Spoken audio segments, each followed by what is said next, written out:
So when I first started trading, I wish that someone would have shared with me the top 3 ideas or the top 3 secrets of price action trading. Just 3 simple concepts as what it took to take my trading from consistently losing money to becoming a confident, independent, consistently profitable trader. And in today's video, I want to share those top 3 ideas with you guys. So if you're new here to the trading channel, make sure you go ahead and click the subscribe button to be alerted whenever we come out with videos like this, along with the Monday market breakdown videos we have each and every Monday talking about trades we're interested in.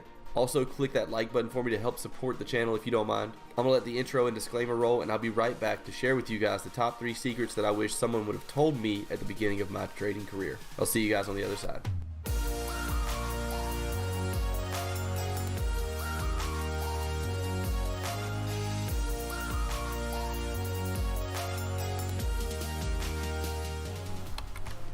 Hey guys, so we just got involved here on the Aussie Yen 5-minute price action day trade, and what I'm going to do while this trade plays out live on the screen is talk to you guys about the top 3 secrets to price action trading. We'll go through them rather quickly, but these are things I've learned throughout my trading career that I would just like to share with you guys here in today's video. So we'll go ahead and jump right into it. The very first thing we're going to talk about is risk management. This is by far the most important part of your trading and leads directly to being able to stay disciplined to your trading strategies or your trading plan, because discipline comes easiest whenever you're managing risk correctly. So how can we manage risk? Well, you can do this through position sizing, through only trading a certain amount of lots based on your total account value.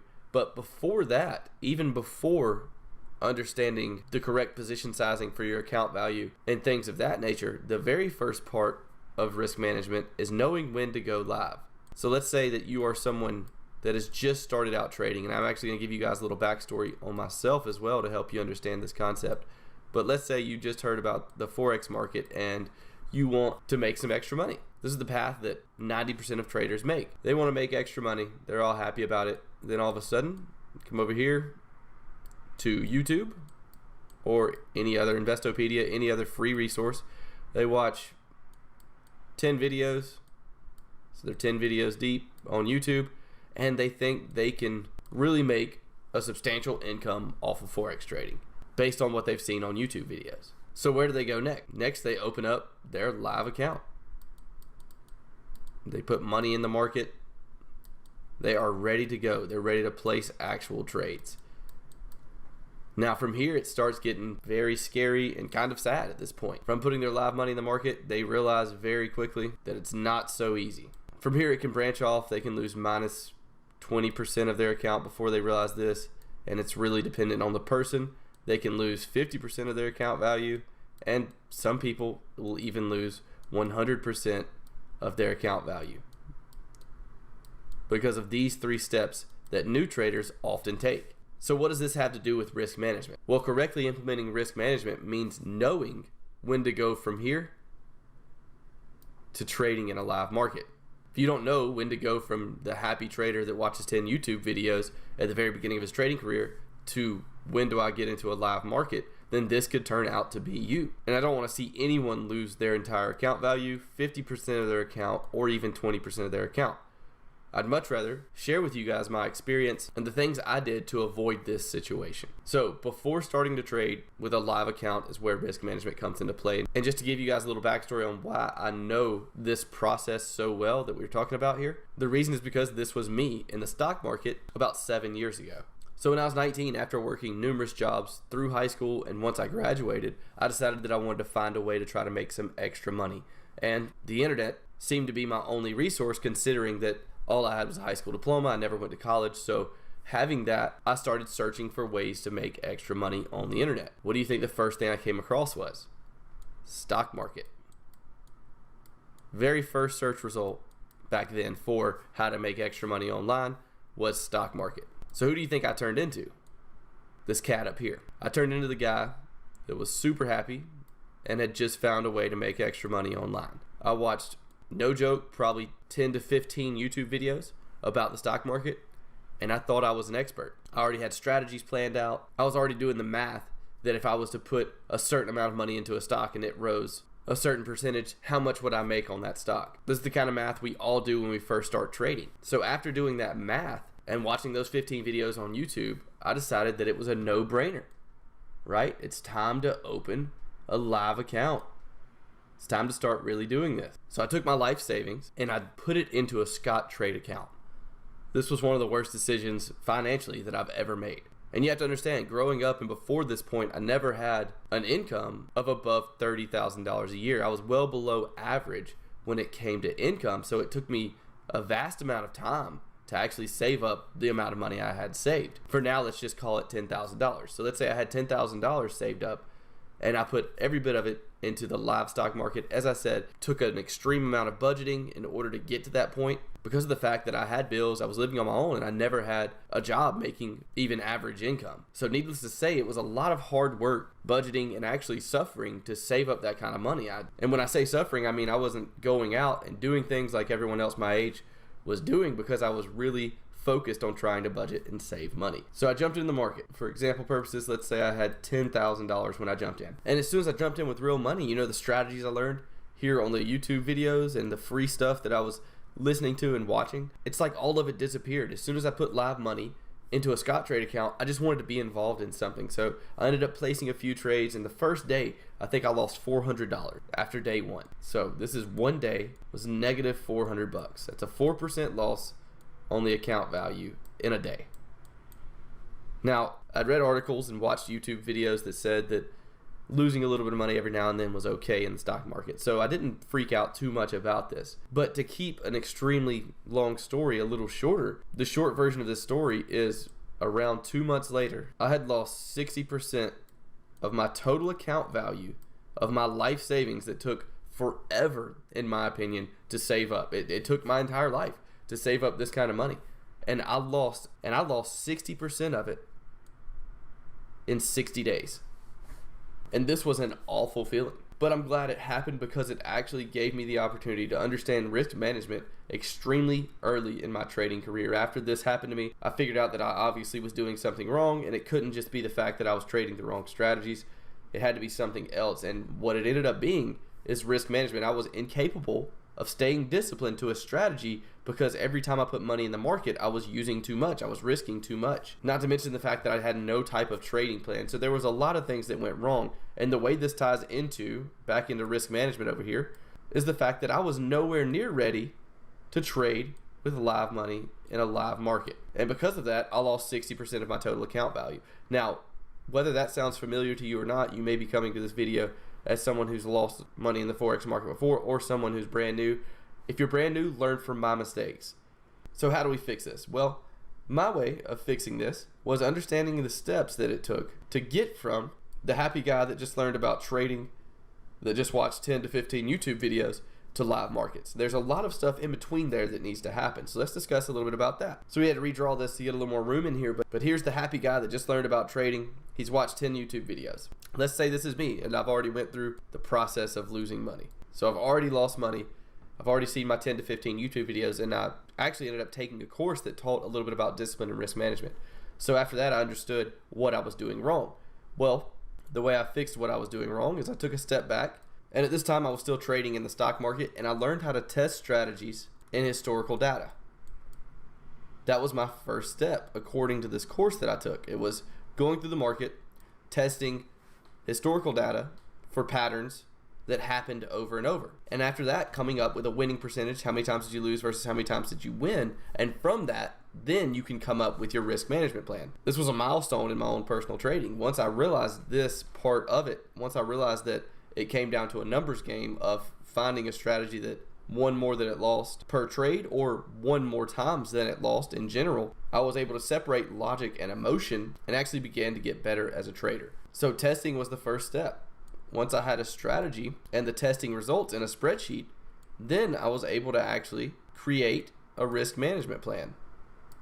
We're going to abbreviate here, but I was able to create a risk management plan based on the testing results. So I would look at the results of my testing and say the most losers I've had in a row are 6 or 7. With that being the case, or the biggest drawdown I had in a row, whatever you want to call it. With that being the case, how much can I risk per trade, percentage-wise, based on my total account value, in order to only lose what I'm comfortable losing? At the time, I was only comfortable losing 10% of my total account value in a drawdown. So if I lost 7 trades in a row and I only wanted to lose 10% of that total account value, it came down to simple math. And of course, Past trading results are not always indicative of the future. There was a possibility that the same strategy could have lost 8 or 9 in a row, but this is what I had to go on. Now I had a system in place and probabilities in place to help me create this risk management plan. So after creating the risk management plan, it still was not time to go into a live account.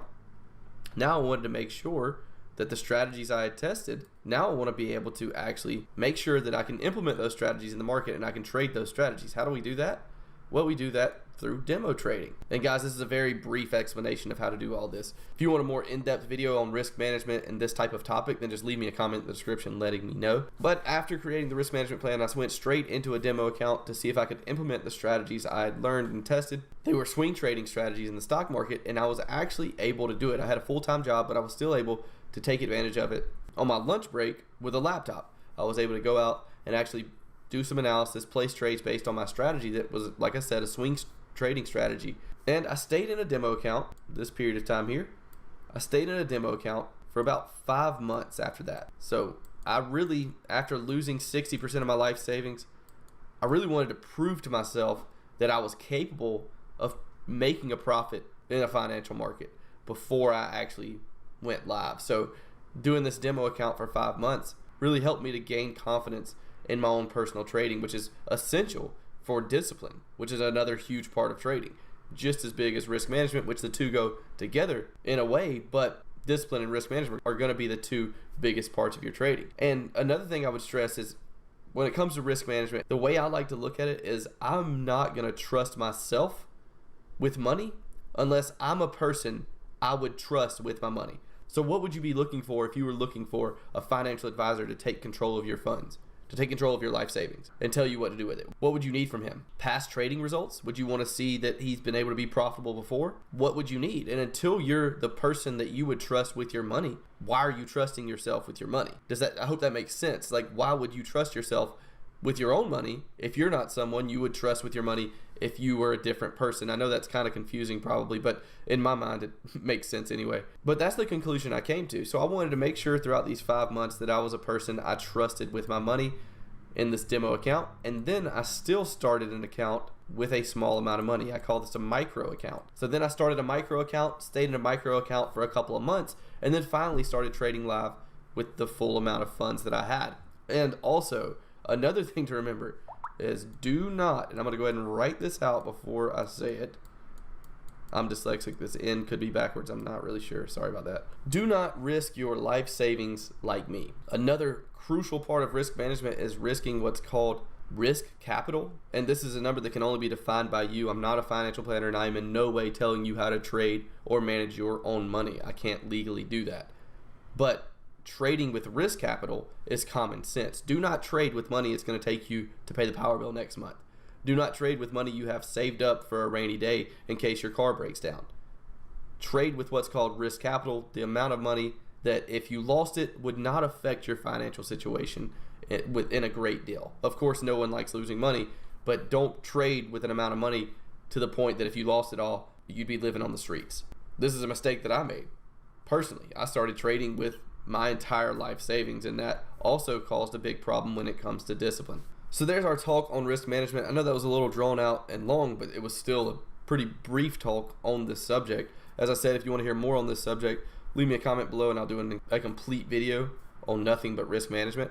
Otherwise, we're going to move on to the second secret of price action trading. The second secret of price action trading is going to be structure and trend analysis. Understanding these two things will make your life so much easier when it comes to price action trading. Having rules that define when a market's in trend and rules that define a major and minor level of structure, these can be rules you create. It's not a set in stone thing. There's not one rule that every trader across the world uses to define major structure.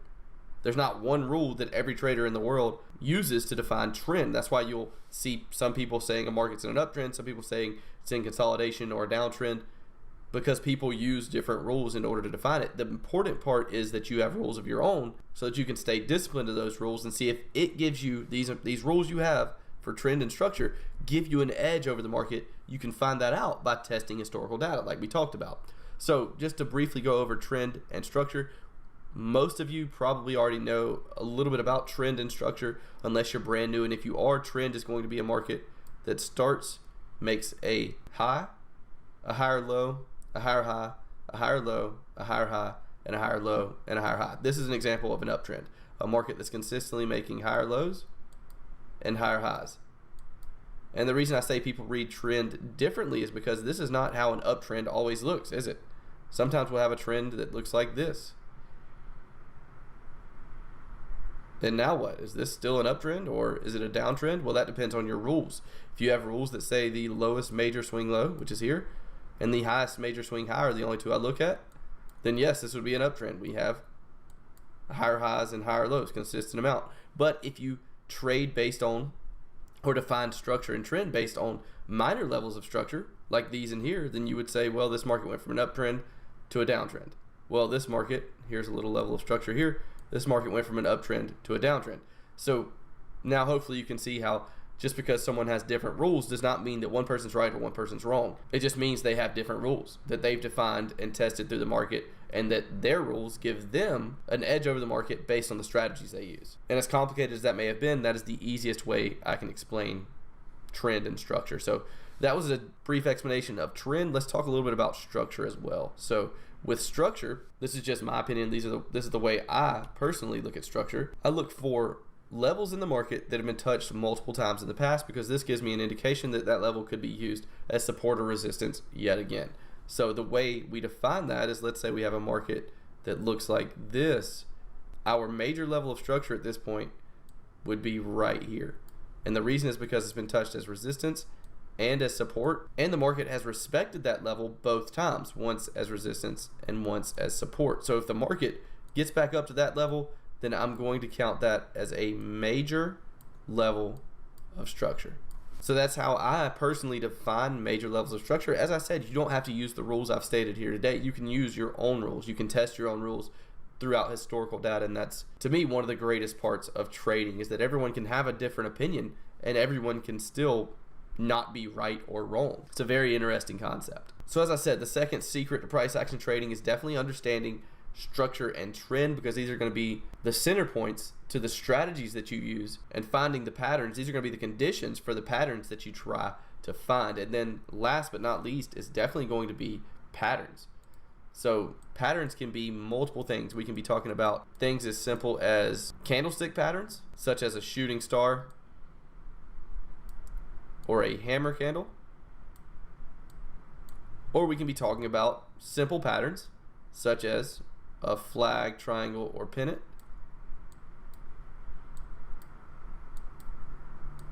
And we can even be talking about advanced patterns such as the bat, Gartley, butterfly, or cipher. Now, the reason patterns are so important is because once you combine the structure and trend analysis that you learn, the patterns are going to act as your entry reason. So the structure and trend are going to act as conditions that you use. You're going to look at the market and say it's in an uptrend based on the rules I've created for an uptrend. It's in a downtrend based on the rules I've created for a downtrend. Now, with the rules of the up and the downtrend, or the rules of consolidation, whichever particular market condition you choose to trade in, now you start to look for patterns in that condition. This is going to amplify and make your strategies a little more accurate, actually creating those conditions of, I need to see a market in a downtrend before I look for a flag pattern. I need to see a market in an uptrend after a pullback before I look for a hammer. I need to see a market overbought before I look for a hammer candle. These are all conditions you can use. And I didn't put indicators in this video because these are top 3 secrets to price action trading, not trading in general. So understanding candlestick patterns, simple patterns, and advanced patterns is the third secret to price action trading. And I know that advanced patterns you have to use Fibonacci retracements in order to find, but it's still a price action pattern. So these are the top 3 secrets to price action trading, in my opinion. This was a pretty simple breakdown of these 3 price action trading secrets. If you'd like some more advanced training on these 3 topics, on techniques to help with risk management and discipline, along with different techniques for structure analysis and defining trend, and also the patterns and strategies that we use in our trading here at the Trading Channel, then you can learn about all of those things in the EAP training program. For those of you interested in that, I've left a link in the description for 20% off the quarterly option of the EAP training program. And if you'd like to learn more about the program, just click that link and it'll take you to a video that explains everything included in the EAP. If you're brand new here to the Trading Channel and you enjoyed this content, then make sure that you go ahead and click that like button for me. Go ahead and click that subscribe button so that you stay alerted whenever we come out with new educational content like this, along with our weekly market predictions every single Monday. Share this video and also leave a comment in the comment section below if you have a recommendation for our next video. I wish you guys the best of luck in your future trades. I hope this was helpful, and I'll talk to you in the next video.